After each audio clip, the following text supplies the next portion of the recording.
Hi, welcome to the mini story for the process.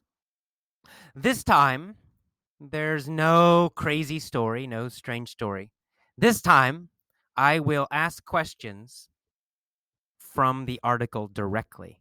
So, questions directly from the article. Let's start. So, is there a foolproof way to create a big business success every time? Is there a foolproof way to create a big success?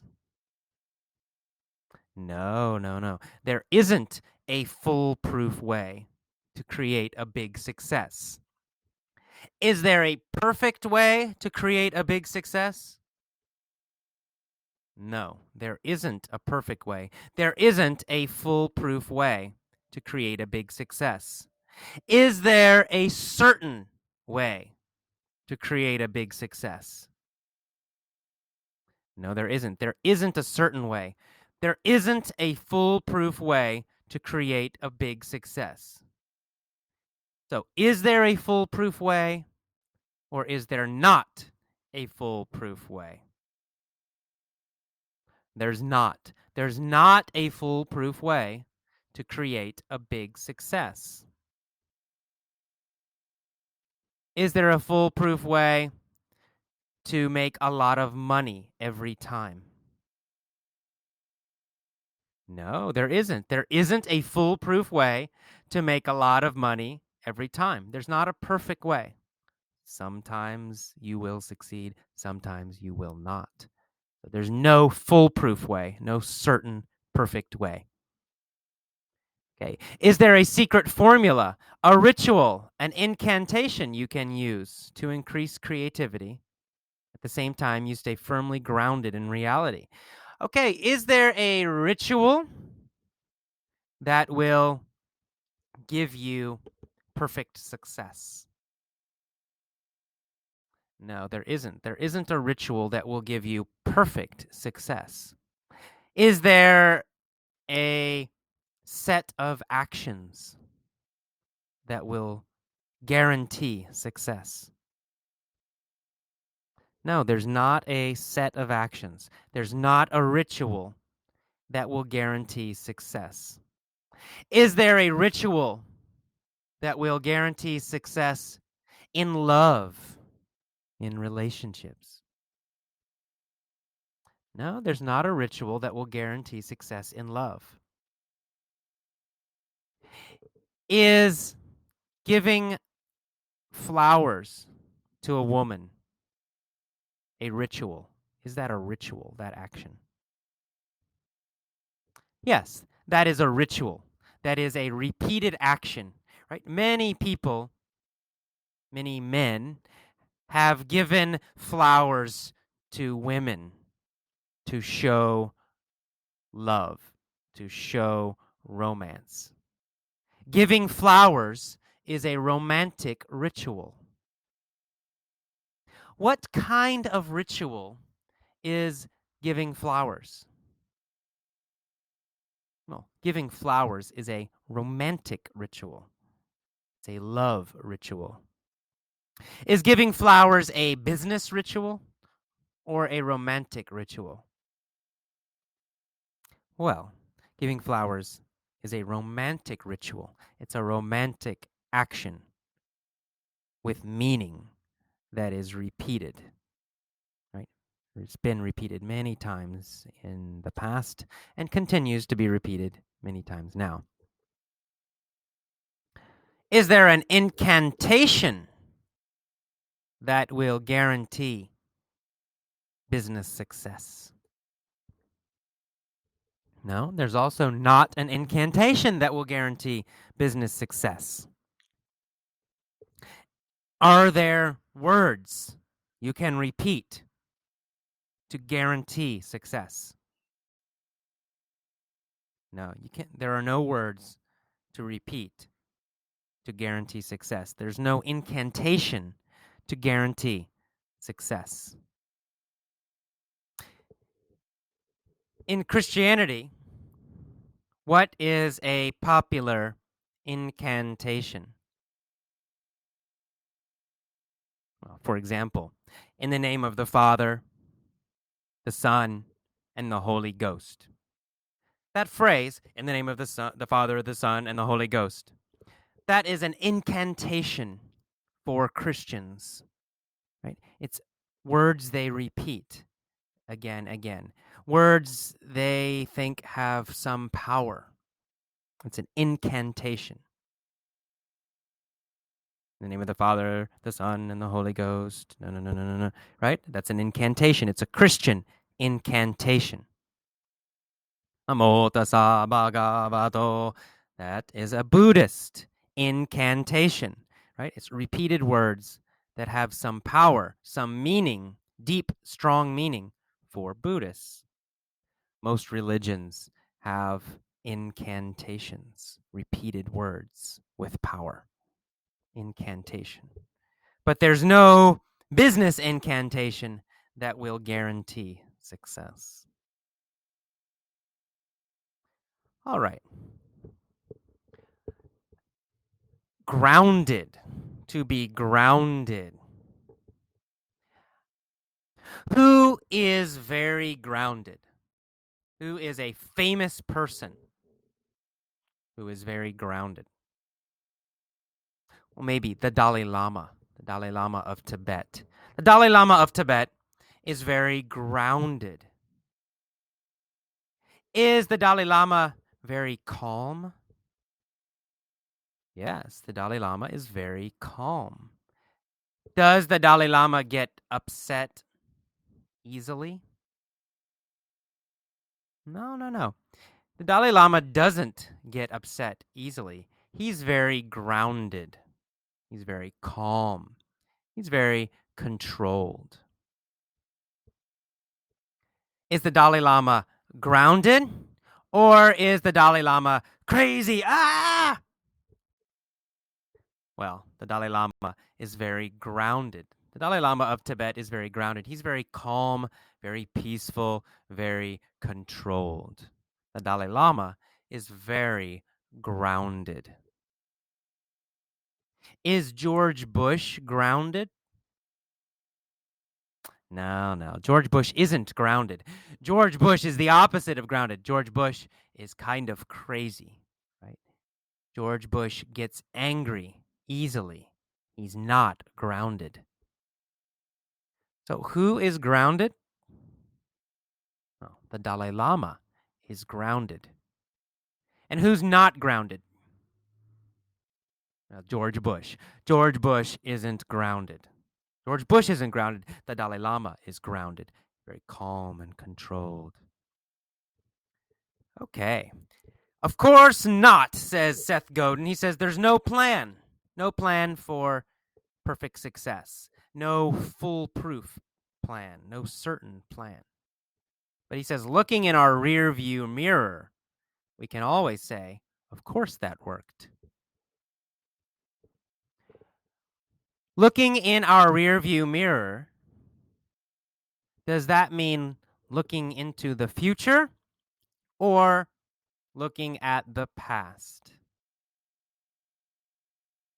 Well, it means looking at the past. Looking in our rear view mirror or looking in the rear view mirror means looking at the past. Is it easy to see success when you look in the rear view mirror? Yes, of course, right? If you look in the rear view mirror, it's very easy to see success.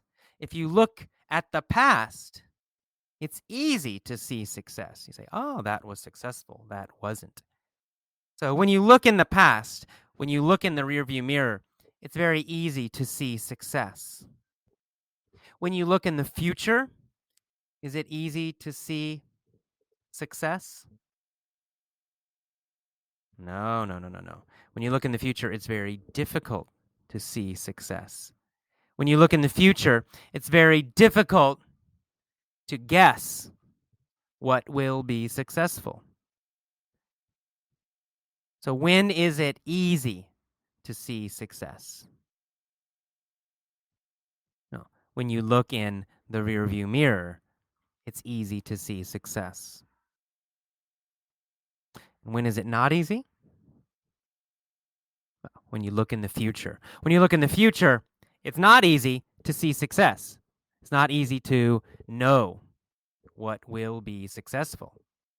But when you look in the rearview mirror, when you look in the past, it's very easy to say, that was successful. That wasn't, right? Looking in the rearview mirror is very easy.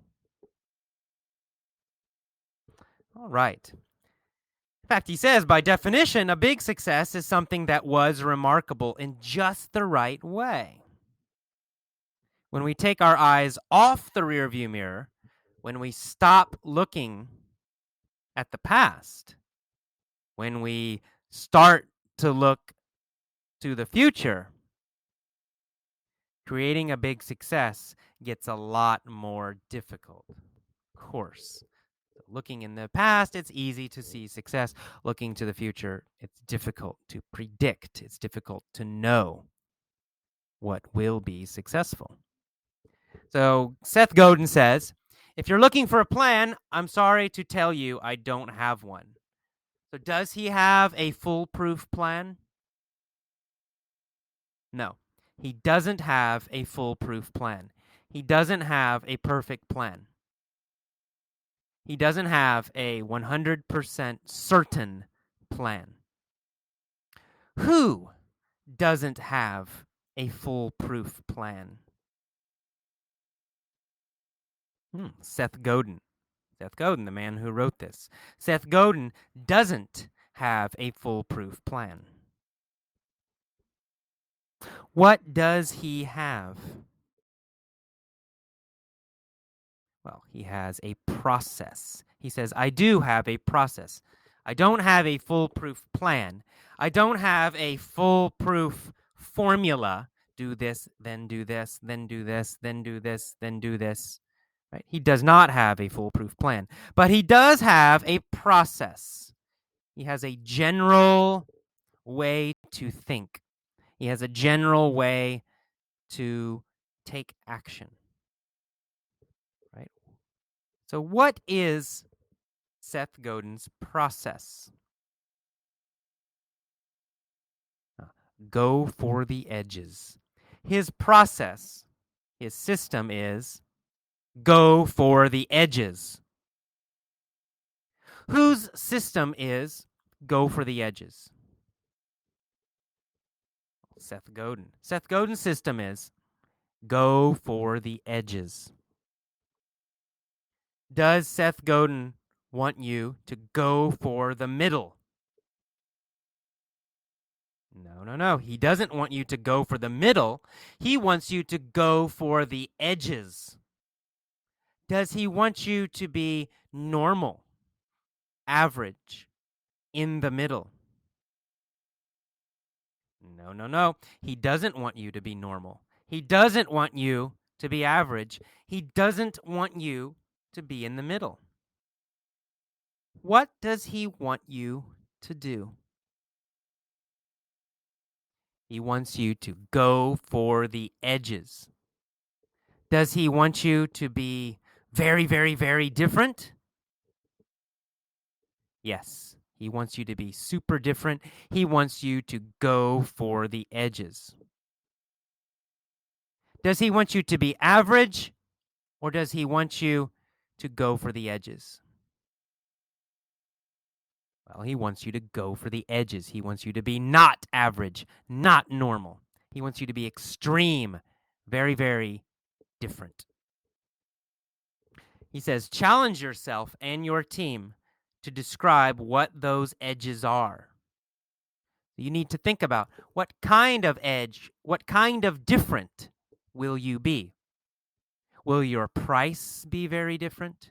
Will your service be very different? Will your appearance, your clothes be very different? What edge will you go to? What edge will you go for? What very, very different thing will you do? In marketing, for example, marketing is similar to advertising. Will your marketing be very, very different? Will you go to the edge with your marketing? Will your product be very, very different? Will you go to the edge with your product? In your career, how will you go to the edge? How will you be very, very, very special? Very, very, very extreme, very, very, very different. Think about it. Okay, would it be remarkable if your spa offered all its services for free? Okay, well, would it be remarkable if you gave your services for free? Yes, that would be very different, right? If you gave your services for free, if you did your job for free, if you sold your product for free, no money, that would be remarkable, sure. It would be very, very different. Would it be very different to do your job for free?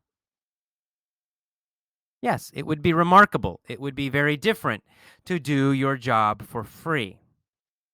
But without a financial model that supports that, it's not clear that you'd last very long. Uh, is working for free a good financial model, a good financial system, a good financial plan?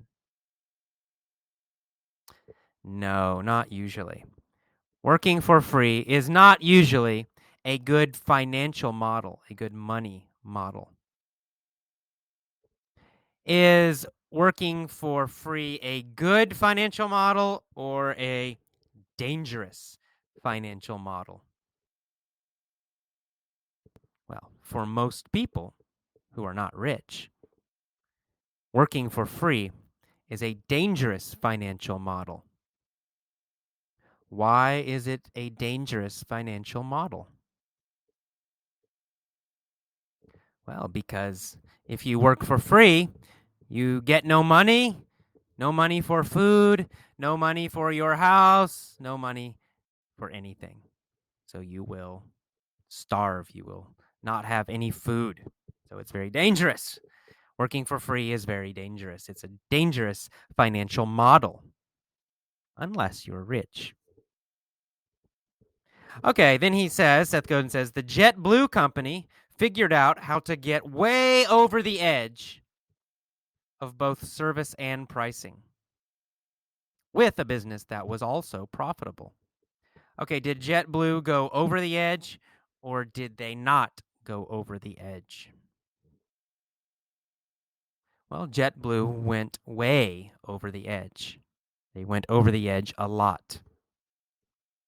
Which edges did they go over? Well, they went over the service edge, right? They were very, very different with their service. And they went over the pricing edge. They were very, very different with their pricing. So which edges did they go over? Service and pricing. They went over the edge with service and pricing. Who went over the edge with service and pricing? JetBlue. JetBlue went over the edge with both service and pricing. Was JetBlue profitable? Yes, JetBlue was profitable. They made money. Was JetBlue profitable or did JetBlue lose money? Well, they were profitable. JetBlue was profitable. They didn't lose money. They made money. JetBlue was very profitable. So then Seth Godin says, it's not the plan that joins the big successes together. Right? He talks about Starbucks. Starbucks decided how to define again what a cup of coffee meant in a very different way from the way JetBlue delivered their innovation. So what did Starbucks do? They redefined coffee. They changed the meaning of coffee. Who changed the meaning of coffee? Starbucks. Starbucks changed the meaning of coffee. How did they change the meaning of coffee? Uh, well, by making a very comfortable place to drink coffee. Right? They changed the meaning of coffee. They made coffee a way to meet friends, a way to study, a way to have a business meeting, a way to relax with other people, a way to read books around other people. Right? They changed the meaning of coffee. They changed how people drink coffee. They changed the kind of coffee people like to drink. Now, many people drink lattes and mochas. So they changed the meaning of coffee. That's how Starbucks changed the meaning of coffee. They redefined coffee. Did Starbucks redefine coffee, or did Starbucks redefine tea? Well, of course, coffee. Starbucks redefined coffee. What did they redefine? Coffee. They redefined coffee. Who redefined coffee? Starbucks. Starbucks redefined coffee. They changed the meaning of coffee. Okay, and then Mr. Godin says, it's not the plan that joins the big successes together, it's the process people use to discover the fringes that make their projects remarkable. The fringes, meaning the edges, the very different things. Okay, so the next paragraph. Seth Godin is finished. You say Seth Godin, www.sethgodin.com. Now I'm writing. And I say, to be a big success, you have to be remarkable. How can you be a big success? By being remarkable. You can be a big success by being remarkable. By being remarkable. Where do you need to go to be successful? To extremes, to the extremes. You need to go to extremes to be remarkable. You need to go to extremes to be successful. You need to go to extremes to succeed. Okay, and you can pick almost anything and push it to the edge to be remarkable. Can your price be remarkable? Yes, your price can be remarkable. Is a very, very cheap price remarkable? Yes, a very, very cheap price is remarkable. Is a very, very expensive price remarkable? Yes, that's also remarkable. Remarkable means very different. A very cheap price is remarkable, special. A very expensive price is remarkable, special. Is an average price remarkable? No, no, no. An average price is not remarkable. A cheap price is remarkable. An expensive price is remarkable. But an average price is not remarkable. Is very big, super big packaging remarkable? A huge, big box for your product. Is that remarkable? Yes, that's remarkable. Huge, big packaging is remarkable. Is a tiny little small box remarkable? Yes. Tiny packaging is also remarkable. Is a normal size box remarkable? No, it's not. Normal packaging is not remarkable. Normal is never remarkable. Average is never remarkable. Remarkable and average are opposites. Remarkable and normal are opposites. What are your two choices in business, in your career? Okay, one, do everything well and normal, but nothing remarkably. And two, do two to three things remarkably well, super well, remarkably, incredibly, and not worry about the rest. So your two choices are one, be normal, two, be remarkable.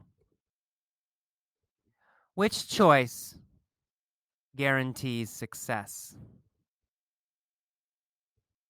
Being remarkable. Being remarkable eventually guarantees big success.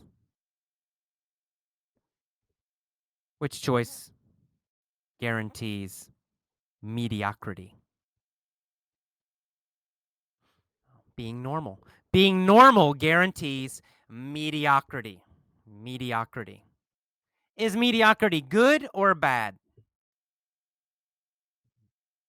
Bad. Mediocrity is a negative word. It means normal and boring. Normal and not special. Mediocrity. What is the adjective of mediocrity? Mediocre. Mediocre. A mediocre movie. Mediocre food. A mediocre business. A mediocre restaurant. Which will be more successful?